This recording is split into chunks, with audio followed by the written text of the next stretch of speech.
Okay, guys, so yesterday in the story, what happened in the story? Who would like to tell me?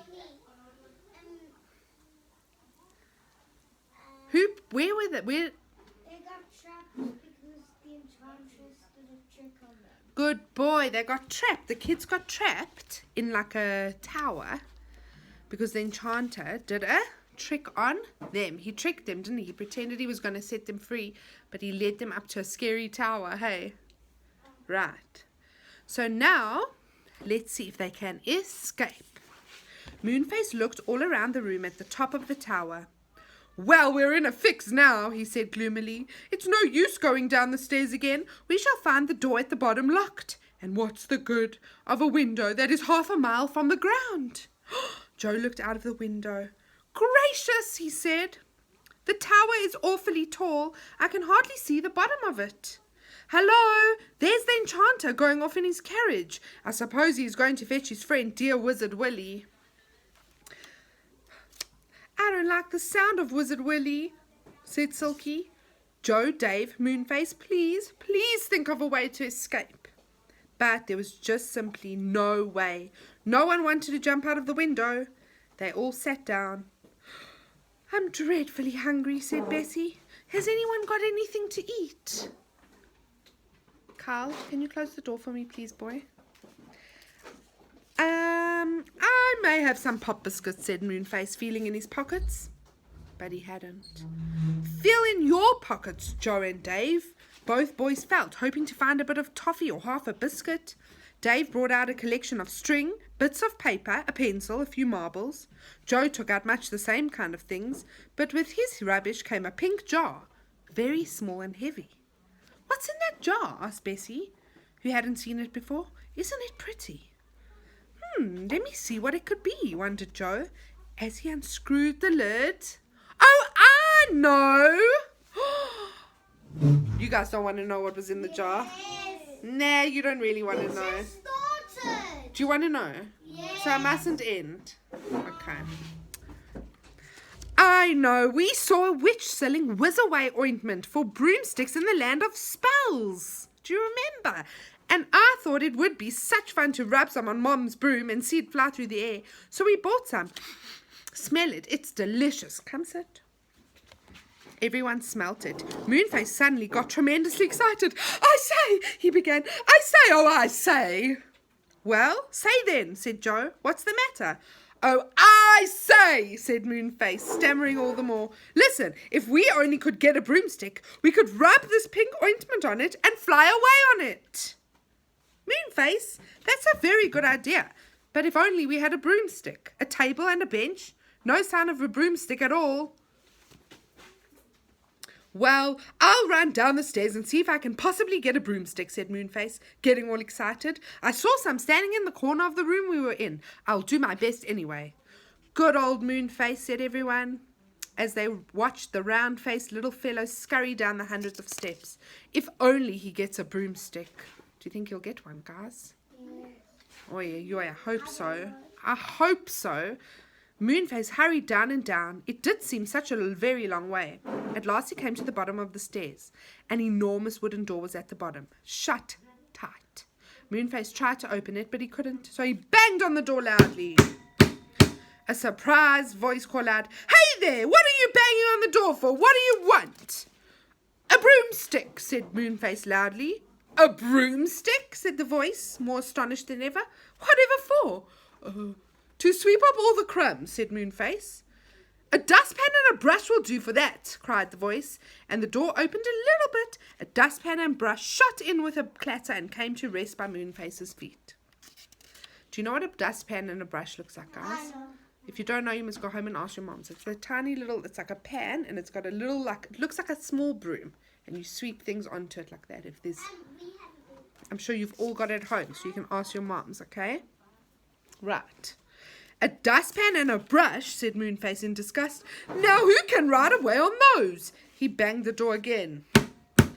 Now what's the matter? Yelled the voice angrily. These won't do, said Moonface. I want a broomstick. Well, go on wanting, said the voice. You won't get one. I suppose you think you'll fly away on one if I give it to you. I'm not quite silly as that. What do you suppose my master would say to me when he came back if I'd given you one of his broomsticks to escape on? Moonface groaned. He knew it was no good asking again. He picked up the dustpan and brush and climbed the stairs slowly, suddenly feeling very tired. Everyone was waiting for him. "Did you get it, Moonface?" they said. But when they saw Moonface's sad face and the dustpan and brush, they were very sad.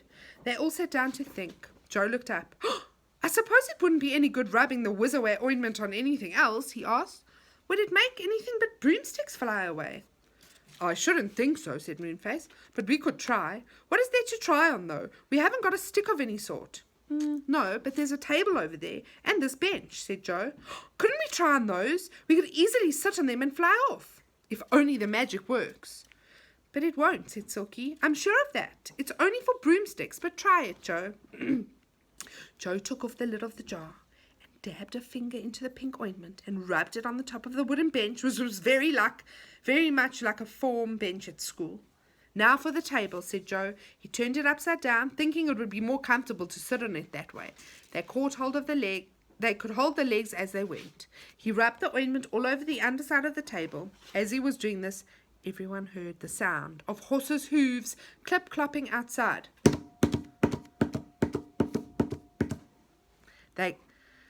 They ran to the window. "Oh, it's the enchanter coming back, and he's got the Wizard Willy with him," said Silky. "Oh, do be quick, Joe. They'll be up here in a minute." "Moonface, Silky, and Saucepan, you sit on the bench," said Joe. "You girls and Dave and I will sit on the table. Hurry now."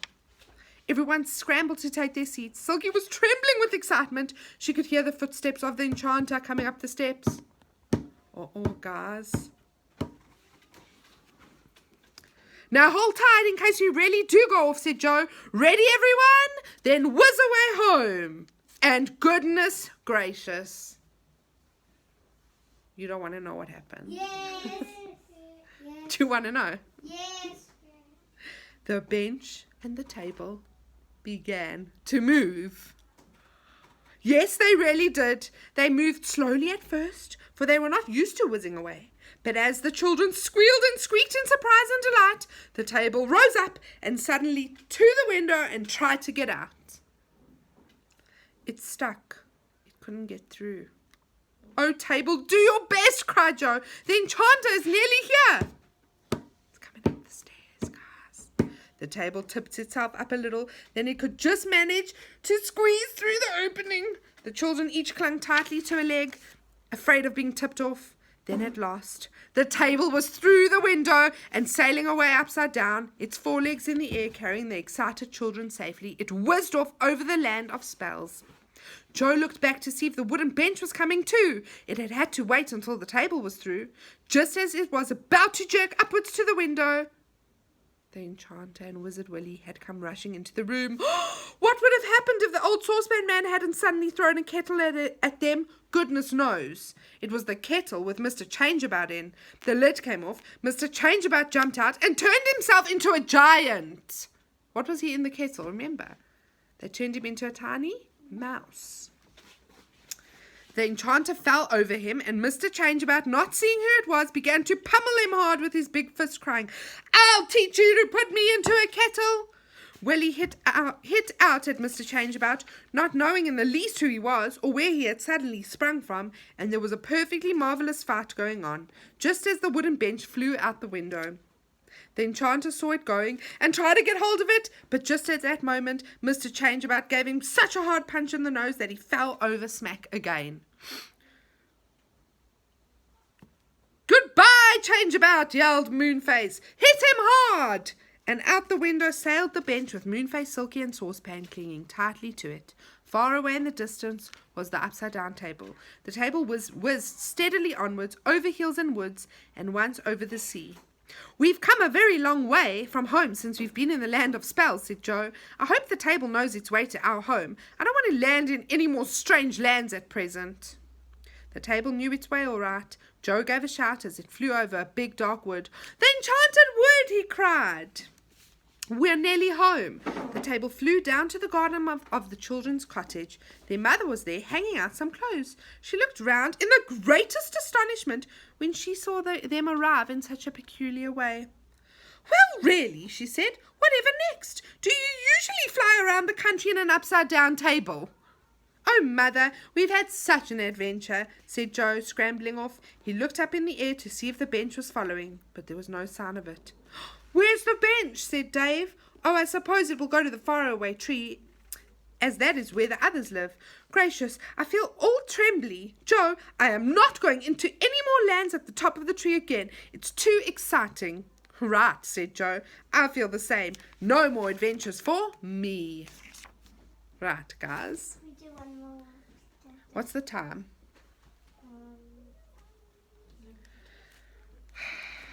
Let's see. You know what? What? I don't know if we can do quickly a little bit more. Okay. Yeah. The children had had enough of adventures for some time. Their mother set them to work in the garden and then did their best for her. Nobody suggested going to the enchanted wood at all. I hope old Moonface, Silky and the saucepan man got back to the tree safely, said Joe one day. Moonface was wondering the same thing about the children. He and Silky had talked about it. We haven't seen the children in ages, he said. Let's slip down the tree, Silky, and make sure they got back all right, shall we? After all, it would be dreadful if they hadn't got back and their mother was worrying about them. So one afternoon, just after lunch, Silky and Moonface walked up to the door of the cottage. Bessie opened it and squealed with delight. Moonface, so you got back safely after all. Come in, Silky, darling. Saucepan, you'll have to take off a kettle or two if you want to get through the door. The children's parents were out. The children and their friends sat and talked about their last adventure. Which land is at the top of the tree now? asked Dave, curiously. Layla, sit up nicely, please. Don't know, said Moonface. Like to come and see? No thanks, said Joe at once. We're not going up there anymore. Well, come back and have tea with us, said Moonface. Silky's got some pop biscuits, and I've made some Google buns. I don't often make them. I tell you, they're a treat. Google buns, said Bessie in astonishment. Whatever are they?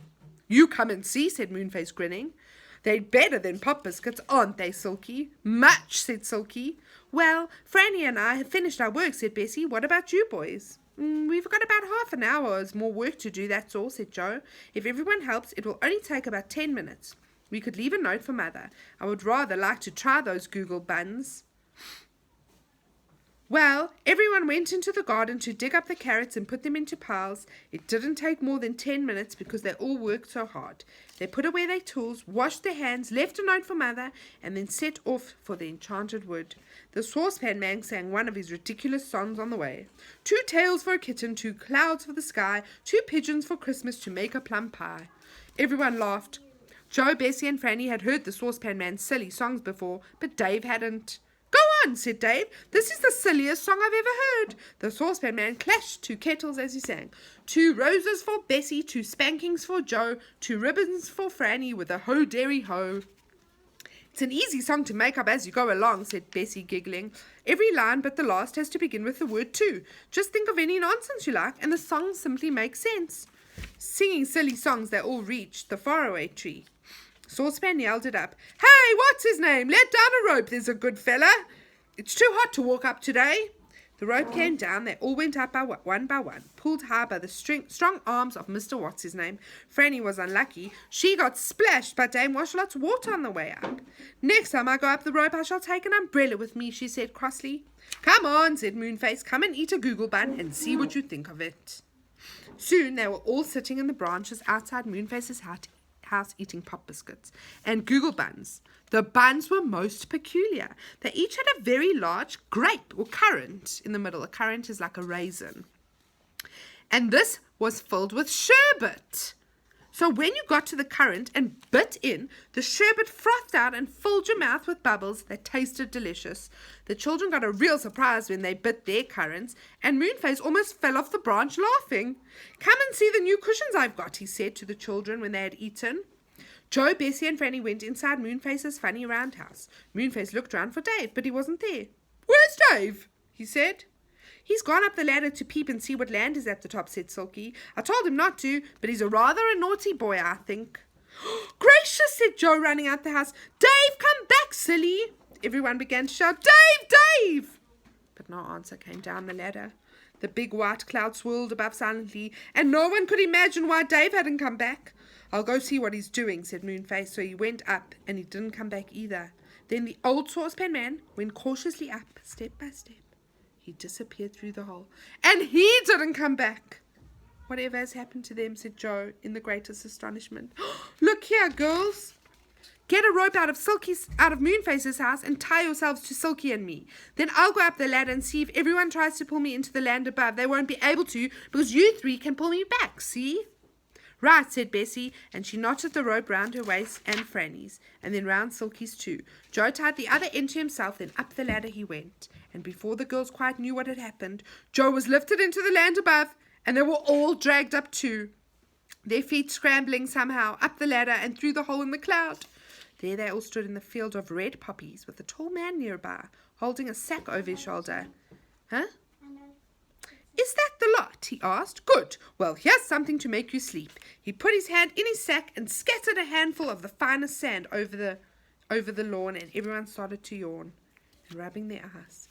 This is the land of dreams, said Moonface sleepily. And that's the Sandman. Goodness, I'm so sleepy.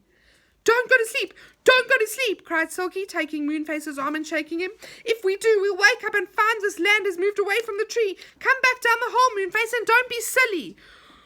I'm so sleepy, said Moonface, and lay down among the red poppies. In a second, he was snoring loudly, fast asleep. Get him to the hole, cried Silky. But Joe, Dave, and the saucepan man were all yawning and rubbing their eyes too sleepy to do anything. Then Bessie and Franny slid down quietly into the poppies and fell asleep too. At last, only Silky was left. Not much of the sleepy sand had gotten into her eyes, so she was wider awake than the rest. She stared at everyone in dismay. Oh dear, she said, I'll never get you up the hole by myself. I'll have to get help. I must go and fetch What's-His-Name and the Angry Pixie and Dame Washalot too. She ran off to the hole, slipped down the ladder through the cloud, and slid on the broad branch below. What's his name? Dame Washalot, Angry Pixie, she shouted. After a minute or two, Joe woke up, rubbed his eyes, and sat up. Not far off, he saw something that pleased him very much indeed. It was an ice cream man with a cart. The man was ringing his bell loudly. Hey, Moonface, wake up, said Joe. There's an ice cream man. Have you got any money? Everyone woke up. Moonface felt in his purse and then stared in the greatest surprise. It was full of marbles. Now, who put marbles there, he wondered. The ice cream man rode up. Marbles were due to pay for ice cream, he said, so Moonface paid him 6 marbles. The man gave them each a packet and rode off ringing his bell. Moonface undid his packet, expecting to find delicious ice cream in there, but instead there was a big whistle. It was the most astonishing. Everyone else had a whistle too. How extraordinary, said Dave. This is the kind of things that happens in dreams. Well, after all, this is dreamland, said Bessie. I wonder if these whistles blow. She blew hers. It was loud. The others blew theirs, and at once 6 policemen appeared nearby, running for all they are worth. They rushed up to the children. What's the matter? They cried. You're blowing police whistles. What has happened? Do you need help? No, said Dave with a giggle. Then you must come to the swimming bath, said the policeman, and to everyone's enormous astonishment they were led off. Why, the swimming bath, said Franny. Listen, policeman, we haven't got bathing costumes. Oh, you naughty storyteller, said policeman. And to Bessie's surprise, she found that she had on a blue and white swimming costume. They came to a swimming pool, but there was no water in it. Get in and swim, said the policeman. There's no water, said Dave. Don't be silly.